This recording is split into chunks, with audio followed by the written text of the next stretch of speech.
സഹോദരങ്ങളെ, പ്രഭാതവന്ദനം. ഇന്ന് സ്നാപക യോഹന്നാൻ്റെ തിരുനാൾ ആഘോഷിക്കുകയാണ്.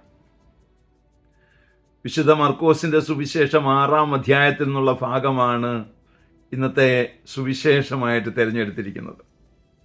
അതിലെ അവസാനത്തെ ഒരു വചനം പ്രത്യേകമായിട്ട് എൻ്റെ ശ്രദ്ധ ആകർഷിച്ചു, എന്നെ ഒത്തിരി ടച്ച് ചെയ്തു. സ്നാപകൻ്റെ ശിഷ്യന്മാർ കേട്ടു, സ്നാപകൻ ഹെറോദോസിനാൽ തലയറക്കപ്പെട്ടു.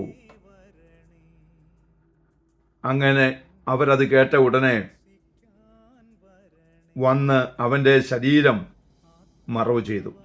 അവർ ചെയ്യേണ്ടത് ചെയ്തു. അവരൊരു പ്രതികാരത്തിനും പോയില്ല.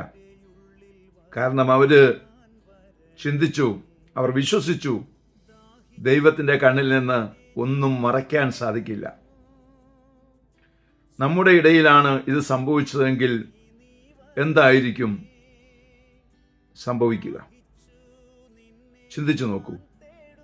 സ്നേഹമുള്ള സഹോദര സഹോദരി, ദൈവത്തിൻ്റെ കണ്ണിൽ നിന്ന് ഒന്നും മറയ്ക്കാൻ സാധിക്കില്ല എന്ന ഉറപ്പായ വിശ്വാസത്തോടെ ജീവിതത്തെ കാണുക, ജീവിതത്തെ മുന്നോട്ട് കൊണ്ടുപോവുക. അതിനുള്ള കൃപാവരം നമുക്ക് ഏവർക്കും ലഭിക്കട്ടെ. പരിശുദ്ധ അമ്മേ സഹായിക്കണേ.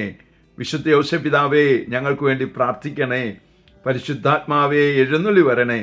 പരിശുദ്ധ പരമ ദിവ്യകാരുണ്യത്തിന് എന്നേരവും ആരാധനയും സ്തുതിയും പുകഴ്ചയും ഉണ്ടായിരിക്കട്ടെ. ആമേൻ.